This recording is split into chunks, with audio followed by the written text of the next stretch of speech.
नमस्कार दोस्तों, मैं प्रभात तिवारी और सार्थक क्लासेस यूट्यूब चैनल पर आप सभी लोग का एक बार फिर से बहुत बहुत स्वागत करता हूं। दोस्तों, आज के वीडियो में हम बात करेंगे उत्तर प्रदेश उच्चतर शिक्षा सेवा आयोग के आगामी विज्ञापन 51 के अंतर्गत जो जीके पाठ है उसकी इकाई 3, जो कि आईसीटी यानी सूचना एवं संचार प्रौद्योगिकी से संबंधित है।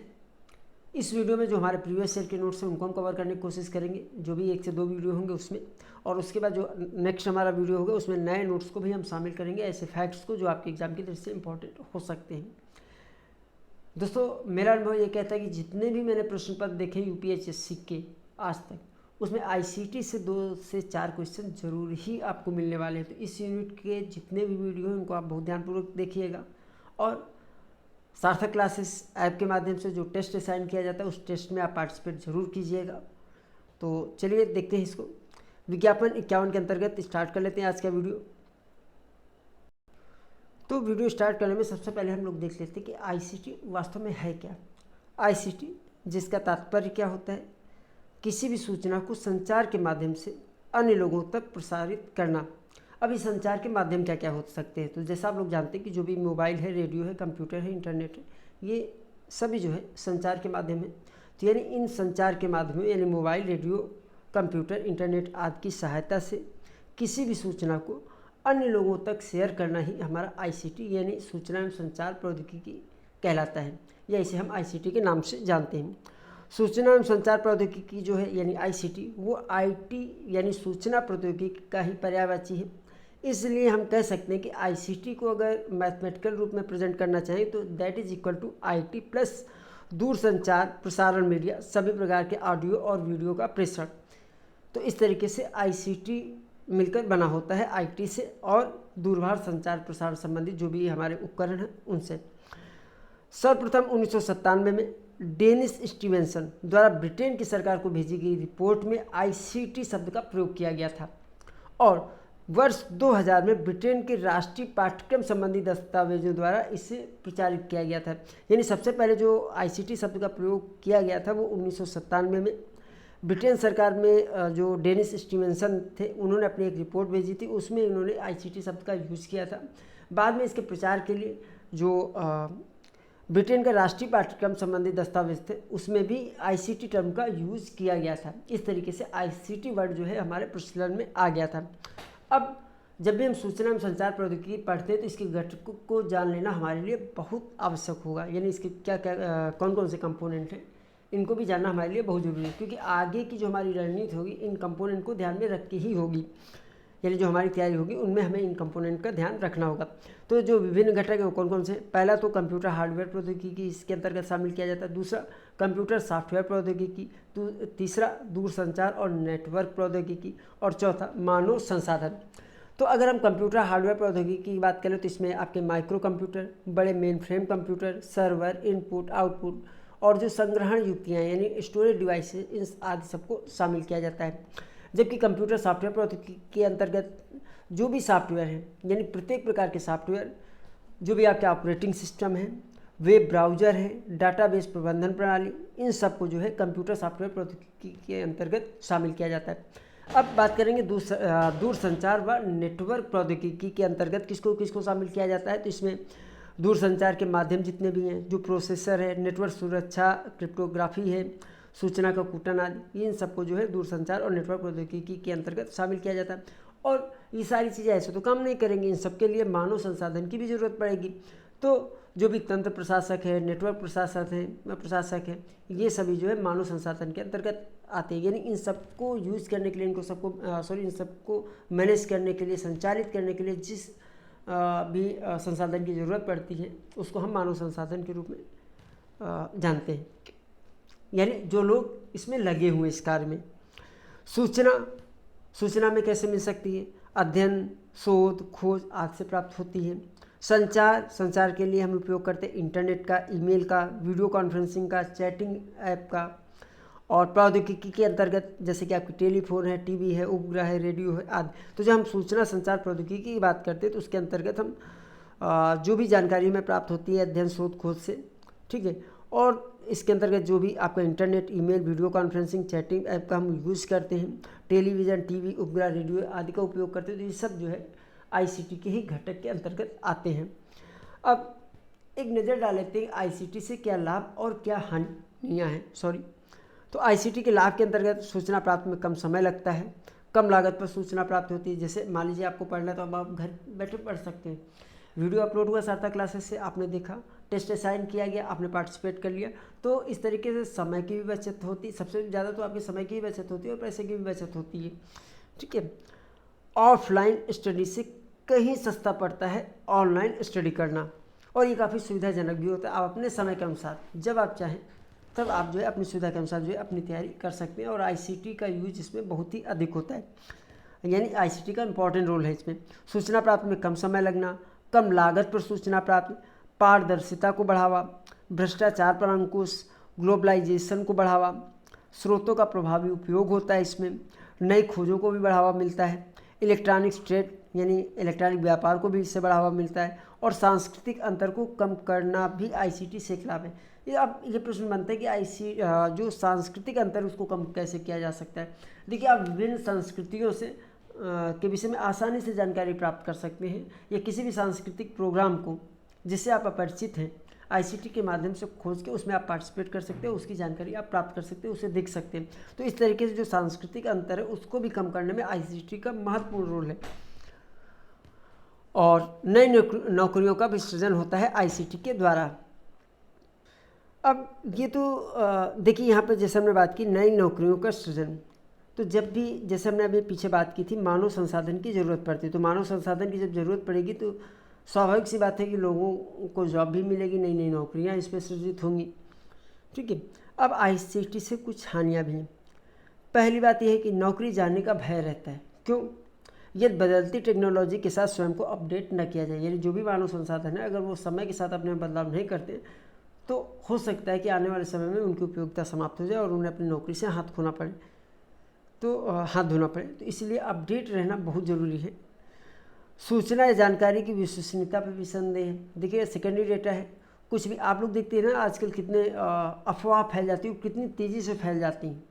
ठीक है, तो सूचना या जानकारी जो आपको मिल रही है आईसीटी के माध्यम से उसका क्रॉस वेरिफिकेशन बहुत ज़रूरी होता है। पर्सनल प्राइवेसी सुरक्षित नहीं। आजकल क्या है, सारा कुछ आप देख लें कि अगर हम बैंकिंग क्षेत्र की बात करें, बैंक अकाउंट सारे ऑनलाइन हैं, आपका डेबिट कार्ड, क्रेडिट कार्ड, मतलब हर एक जानकारी जो है आप कहीं ना कहीं स्टोर करके रखते हैं। ईमेल, अगर आपका ईमेल किसी तरीके से हैक कर, मतलब किसी व्यक्ति का अगर ईमेल हैक कर लिया जाए तो हैकर उसमें बहुत सारी जानकारी प्राप्त कर लेता है। ठीक है, तो इसलिए पर्सनल प्राइवेसी सुरक्षित रखना जो है एक टेढ़ी खीर साबित होता है आईसीटी में, इसलिए आपको बहुत सावधान रहना पड़ता है जब भी आप आईसीटी का यूज़ करते हैं। ठीक है, आप किसी व्यक्ति के विषय में जानना है, अगर आपने अपनी प्रोफाइल लॉक नहीं की है तो फेसबुक में जाके आप सर्च कर सकते हैं, बहुत सारी जानकारी प्राप्त हो जाती है, विचार तक पता चल जाते हैं। अभी मैं एक दिन किसी न्यूज़पेपर में पढ़ रहा था कि जो प्राइवेट कंपनियाँ हैं वो जब कैंडिडेट को हायर करती है तो उनकी प्रोफाइल की, जो उनका एचआर डिपार्टमेंट होता है, उनकी प्रोफाइल को भी पहले चेक कर लेती हैं कि वाकई में जिस कैंडिडेट को हम हायर करने जा रहे हैं उसके विचार क्या हैं, किस बैकग्राउंड से है। तो ये बहुत सारी चीज़ें पता करने का प्रयास कर लेते हैं। ठीक है, आईसीटी के माध्यम से इंटरनेट क्राइम काफ़ी बढ़ गया है, इलेक्ट्रॉनिक धोखाधड़ी को भी बहुत बढ़ावा मिला है, असुरक्षित डेटाबेस है, कंप्यूटर जनित धोखाधड़ी भी बहुत ज़्यादा बढ़ गई हैं, और इलेक्ट्रॉनिक वायरस की संभावना लगातार बनी रहती है। तो देखिए, कुछ पॉइंट हैं जो आईसीटी के हानि यहाँ पे शेयर किए गए हैं, कुछ अन्य भी हानियाँ हो सकती हैं। तो अगर क्वेश्चन घुमा के बनाया जाता है तो थोड़ा सा कॉमन सेंस से भी इस प्रश्न का उत्तर जो है दिया जा सकता है। तो अब हम सबसे पहले देख लेते हैं कंप्यूटर। निश्चित निर्देशों के अनुसार कार्य को संपादित करने वाली एक इलेक्ट्रॉनिक मशीन या यंत्र होती है कंप्यूटर। ठीक है, कंप्यूटर के कार्य के कितने चरण होते हैं? तो कंप्यूटर के कार्य के प्रमुखता 3 चरण होते हैं कि पहला है कि इनपुट, फिर प्रोसेसिंग और फिर आउटपुट। यानी आपने कोई भी कमांड दिया कंप्यूटर को, ठीक है, उसकी प्रोसेसिंग होती है और उसके अकॉर्डिंग आपको आउटपुट आपकी स्क्रीन पर दिख जाता है। ठीक है, सपोज दैट आपने किसी पेज का प्रिंट दिया, तो प्रिंट जैसे आपने दे दिया वो प्रोसेसिंग में जाएगा, और जैसे प्रोसेसिंग हो जाएगी उसके बाद प्रिंटर जो है प्रिंट आउट निकाल देगा, यानी आउटपुट आपको मिल जाएगा। तो इस तरीके से कंप्यूटर के कार्य को अगर हम डिवाइड करें तो 3 चरणों में होता है, पहला इनपुट, दूसरा प्रोसेसिंग और तीसरा आउटपुट। कंप्यूटर की विभिन्न पीढ़ियों और प्रयुक्त डिवाइस की भी हम बात कर लेते हैं, क्योंकि इससे भी संबंधित मुझे याद है कि पिछले एग्जाम में प्रश्न पूछा गया था। देखिए, जब मैं पिछले एग्जाम की बात करता हूँ तो मैं केवल ADV 47 की बात नहीं करता हूँ, आपके कई पिछले बहुत सारे विज्ञापन के प्रश्न पत्र मैंने ऑलरेडी सार्थक क्लासेस पे अपलोड किए हुए हैं, और सभी प्रश्न पत्रों का मैंने बहुत डीप स्टडी की हुई है, तो इस तरह के भी प्रश्न पूछ लिए जाते हैं। तो प्रथम पीढ़ी कंप्यूटर की अगर हम बात करें तो इसकी समयावधि अगर बात करें तो 1940 से 1956 के आसपास था, और इसमें वैक्यूम ट्यूब और मैग्नेटिक ड्रम का प्रयोग किया जाता था। वैक्यूम ट्यूब को जो लोग नहीं जानते तो अगर आपको याद होगा कि पहले जो टेलीविज़न आती थी, बहुत मोटी मोटी टेलीविज़न आती थी, उनके पीछे जो है हम लोग कहते थे पिक्चर ट्यूब लगी हुई है, ठीक है। तो उसी तरीके से वैक्यूम ट्यूब होता है, या हम उसको ही वैक्यूम ट्यूब कह लें, तो काफ़ी लंबी होती थी। तो इसके लिए क्या होता था, कंप्यूटर का साइज़ भी काफ़ी बड़ा हो जाता था और उनको एक बड़े से रूम में रखना पड़ता था, ठीक है। तो इसमें क्या था, जो प्रथम पीढ़ी कंप्यूटर थे उसमें वैक्यूम ट्यूब का उपयोग होता था और मैग्नेटिक ड्रम का प्रयोग किया जाता था मेमोरी के लिए। मशीनी भाषा का प्रयोग किया जाता था, और कौन सी मशीनी भाषा प्रयोग होती थी ये भी देख लीजिए, यूनिवैक और इनिएक यानी ENIAC। तो ये मशीनी भाषा थी जो प्रथम पीढ़ी कंप्यूटर में प्रयोग होती थी। द्वितीय पीढ़ी कंप्यूटर की बात करें तो यह समयावधि थी 1956 से 1963 के मध्य। इसमें ट्रांजिस्टर का प्रयोग किया जाता था और साथ ही साथ हाई लेवल प्रोग्रामिंग लैंग्वेज। देखिए ट्रांजिस्टर, जो साइंस स्ट्रीम के स्टूडेंट हैं वो ट्रांजिस्टर के विषय में आसानी से समझ सकते हैं, क्योंकि जिन लोगों ने फिजिक्स पढ़ी होगी 11th-12th लेवल में, तो वहाँ पर आपका ट्रांजिस्टर और इसके बाद ट्रांजिस्टर के विषय में डीप में पढ़ाया गया है। PNP transistor, NPN transistor, semiconductor, ठीक है। तो ट्रांजिस्टर का प्रयोग किया जाता था उस समय, और इसमें हाई प्रोग्रामिंग लैंग्वेज का प्रयोग स्टार्ट हो गया था। और ये लैंग्वेज कौन थी, जैसे कि कोबोल और फोर्ट्रैन का प्रयोग किया जाता था। तीसरी पीढ़ी कंप्यूटर जिसकी समयावधि थी 1964 से 1971 तक, और इसमें इंटीग्रेटेड सर्किट यानी जिसको हम IC बोलते हैं, IC से आप लोग परिचित होंगे। जो भी आपके इलेक्ट्रॉनिक डिवाइस होते हैं, चाहे आपका कंप्यूटर हो, लैपटॉप हो, टेलीविज़न हो, सब आज की डेट में चिप लेवल पे आ रहे हैं। तो इनमें क्या होता है कि IC इंटीग्रेटेड सर्किट के नाम से इसको जानते हैं। इसमें क्या होता है कि एक बहुत छोटी चिप में ही पूरे सर्किट को बना दिया जाता है, ठीक है। तो तृतीय पीढ़ी कंप्यूटर में हमें IC का प्रयोग देखने को मिलता है, यानी इंटीग्रेटेड सर्किट का प्रयोग देखने को मिला। IC का प्रयोग करने से क्या हुआ कि जो प्रोसेसिंग क्षमता थी वो बेहतर हो गई थी, ऑपरेटिंग सिस्टम का भी प्रयोग होने लगा था, और तीसरी पीढ़ी के कंप्यूटर जो थे वो मार्केट में भी उपलब्ध हो गए थे। यानी तीसरी पीढ़ी के कंप्यूटर से लोगों ने मार्केट से कंप्यूटर खरीदना प्रारंभ कर दिया था। इससे पहले क्या होता था, कंप्यूटर बहुत महंगे होते थे और जो बड़ी बड़ी संस्थाएं होती थी, ठीक है, उन्हीं के पास ही ये कंप्यूटर उपलब्ध होते थे। मार्केट में पहली और दूसरी पीढ़ी के कंप्यूटर उपलब्ध नहीं थे। चतुर्थ पीढ़ी कंप्यूटर के समयावधि की बात करें तो यह 1971 से 1985 तक का समय था, और इसमें माइक्रो प्रोसेसर का प्रयोग स्टार्ट किया गया था, या माइक्रो प्रोसेसर का उपयोग किया जाने लगा था। पंचम पीढ़ी कंप्यूटर 1985 से अब तक जो भी हम कंप्यूटर देख रहे हैं वो पंचम पीढ़ी कंप्यूटर के अंतर्गत आते हैं, और इसमें आर्टिफिशियल इंटेलिजेंसी का प्रयोग स्टार्ट हो गया था। अभी आपको याद होगा सोफिया एक रोबोट थी, ठीक है, जिसमें AI का प्रयोग किया गया था, शायद सऊदी अरब की थी, और इससे संबंधित क्वेश्चन भी पूछा गया था शायद AD 47 में, ठीक है। अब प्रमुख इनपुट डिवाइस कौन कौन सी होती हैं कंप्यूटर में, उस पर एक नज़र डाल लेते हैं। तो जो आपका कीबोर्ड है, देखिए इनपुट डिवाइस क्या होती है, ऐसी डिवाइस होती है जिनके माध्यम से कमांड हम कंप्यूटर के भीतर प्रोसेसिंग के लिए उपलब्ध कराते हैं। इसमें आपका कीबोर्ड आता है, स्कैनर आता है, joystick, track ball, light pen, digital camera, touch screen, voice recognition, barcode और बारकोड रीडर यानी BCR, ऑप्टिकल मार्क रीडर यानी OMR, mouse, optical character recognition यानी OCR आदि। कुछ प्रमुख आउटपुट डिवाइस की अगर बात करें तो मॉनिटर है, प्लॉटर है, प्रिंटर है, स्पीकर है, ठीक है, ये सभी क्या है आउटपुट डिवाइस।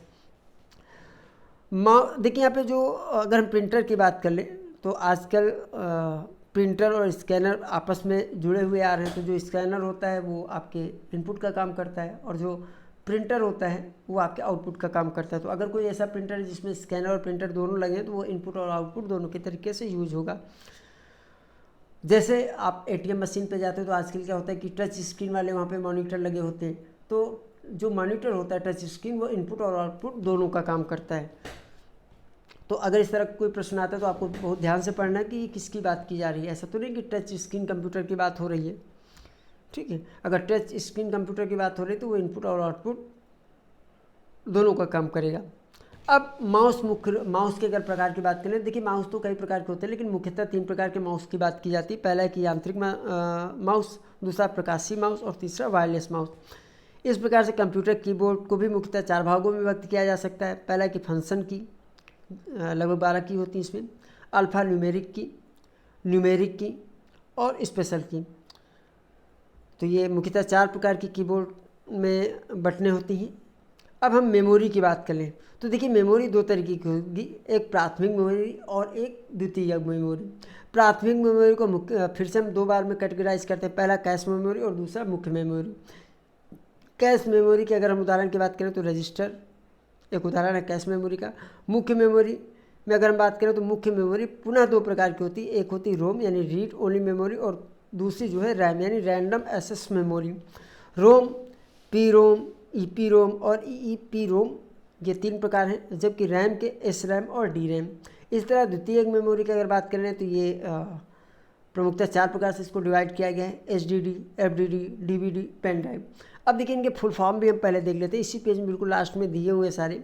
रोम यानी read only memory, RAM random access memory, P ROM programmable read only memory, E P ROM erasable programmable read only memory.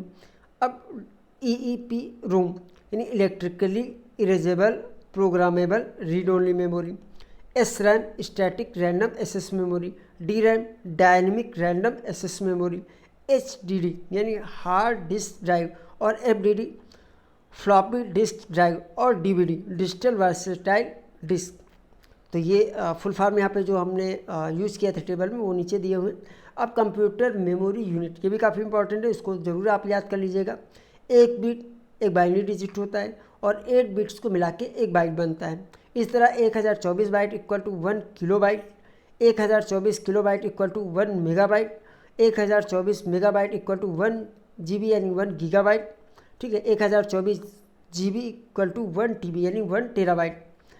इसी तरीके से 1024 TB इक्वल टू 1 PB यानी petabyte, 1024 PB equal to 1 EB यानी exabyte और 1024 exabyte equal to 1 ZB यानी 1 zettabyte, 1024 zettabyte equal to 1 YB यानी 1 योट्टाबाइट और 1024 योट्टाबाइट equal to 1 brontobyte और 1024 ब्रोंटोबाइट इक्वल टू 1 जीगोबाइट।